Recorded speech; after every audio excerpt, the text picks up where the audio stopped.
Hello, lovely people. You're welcome back again to another interesting tutorial. But first, let me introduce myself. My name is Ajibola. I am your fashion instructor, and you're welcome to my YouTube channel, Ajib Sims.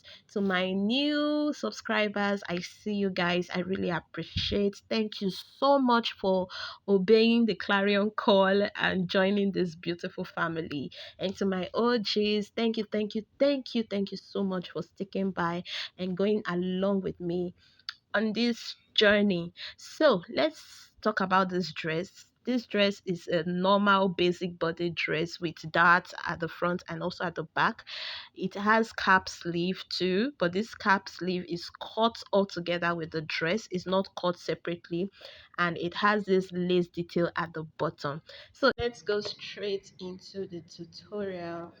So we're going to start by folding our fabric into two using the widest part of our body. In my case, is my hip circumference divided by 4 plus 4 inches allowance because we're cutting it together with the sleeves. So from my starting line, I'm ruling my waistline, my hip line, my bust line, uh, and my hemline. My bust line, my waistline, my hip line, and my hemline. That's from my starting point, also known as the shoulder line.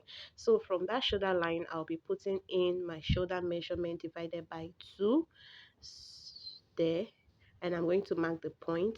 And from that point, I'm going to come down by 1 inch to draw out our shoulder slant. So on the shoulder line, I'll be putting in my neck width. I made use of 5 inches and 3 inches for my neck depth, and I will be connecting it like this with a curve. Then I will be rolling out my shoulder slant line this way, and from the shoulder slant line there, I will be coming down to draw my chest line, where we'll be drawing out our armhole curve. So I'll be replicating the shoulder measurement on the chest line there, and I'll be connecting both points together using my straight ruler. That will be where the armhole is going to sit on. So right now I'm just going to extend our shoulder line this way and come down by 1.5 inches. And on that new shoulder slant, I'll be putting my sleeve width. I'm making use of 4 inches including my sewing allowance, and I'll be using the curve part of my ruler to connect the 1.5 inch there towards the shoulder line like this to create our cap sleeve. Now I'll be using the inverted curve to draw the hem of my sleeve this way towards the armhole line, and I'll be putting in my bust circumference measurement plus my sewing allowance on the chest line this way. Now I would be putting my waist circumference measurement divided by 4 plus sewing allowance and dart allowance because there will be darts for this dress, and I'll connect those points together this way. And I'll also put in my uh,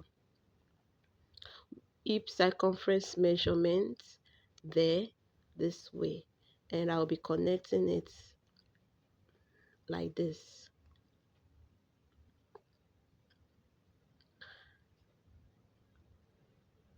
So right now I'll be putting just sewing allowance on the new shoulder line of ½ inch this way.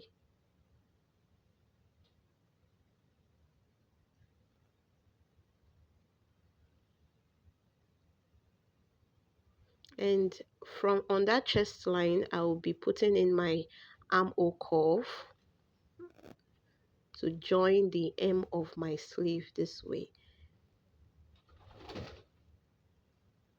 So I am just drawing the midpoint of my armhole line there in order to draw the curve towards it.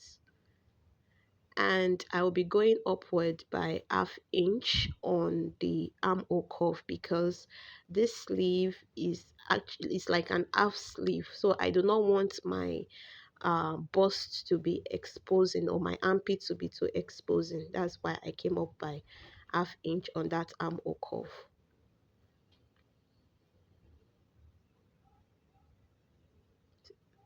So I'm putting in my sewing allowance on the hem of my cap sleeve this way, and that is all for the sleeve area. So I'll be putting in my waist dart. I'm making use of my nipple to nipple measurement divided by 2 plus half, and I am using half inch on both sides. From my bust point I came down by 1 inch, and on my hip line I went up by 2 inches. So I'll be connecting these points together to create a diamond shaped dart for my dress.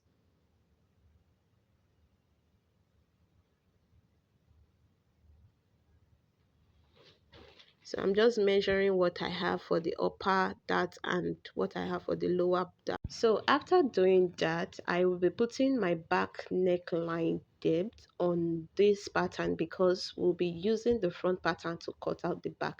So I'm using 1.5 for my back neckline depth, and I will be drawing out the curve this way. So after doing that, I'll be cutting out the back neckline first and the other part of the dress.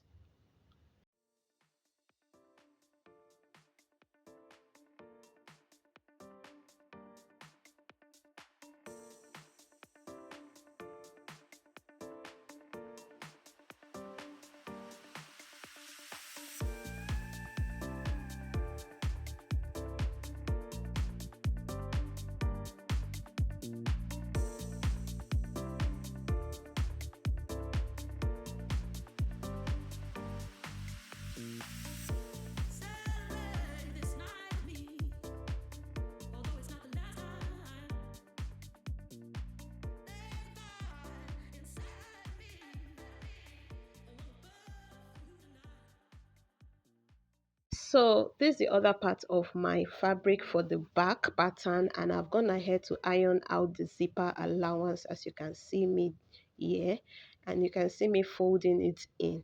There is something about Mikado fabric is that if your iron is not hot, it will not comply with you.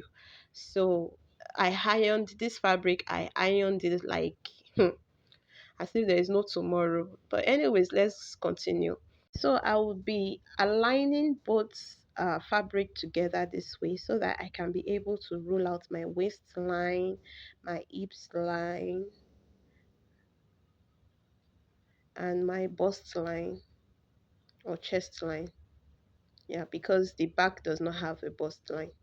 So I will be drawing out my nipple to nipple line from my back this way, and I'll be rolling out the line in order to draw the dart. So from the chest line I came down by 1 inch, and I'm connecting it to this half inch on both sides there, and from my hip line I went up by 2 inches, and I'll be connecting it like this to the half point on both sides to create my dart. So on that waistline I came in by half inch to draw out my zipper contour so that when I install my zipper it will not be bulgy.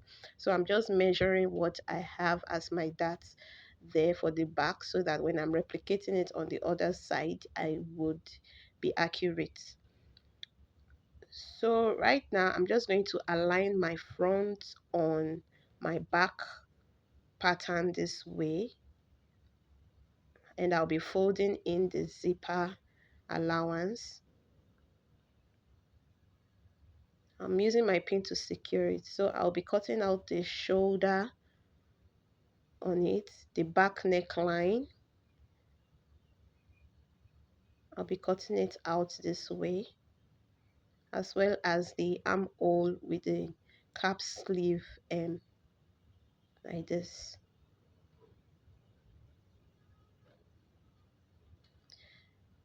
And I'll also cut out the sides for the back pattern.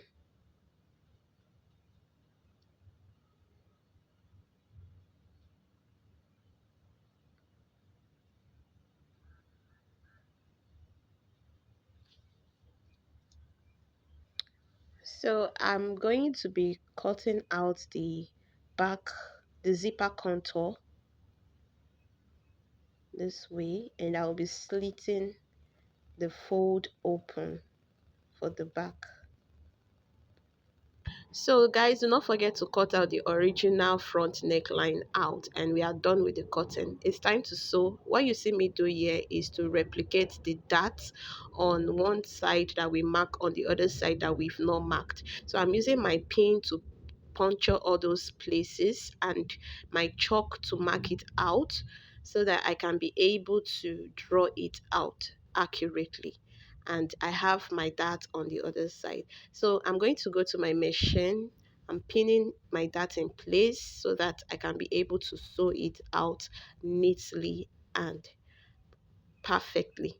So after doing that for the front and back, I'm going to use my bias to tape my neckline, my armhole line, and I will be shaping out my dress. So thank God I have my crease line still showing as a guide. I'll be putting my bust circumference divided by 4 measurement on both sides using the crease line as my guide. And I'll be doing the same on my waistline. I'll be putting my waist circumference measurement divided by 4 on both sides, as well as my hip line. So at this stage I discovered that the dress was going to be too short for me, and I was already thinking on what to do.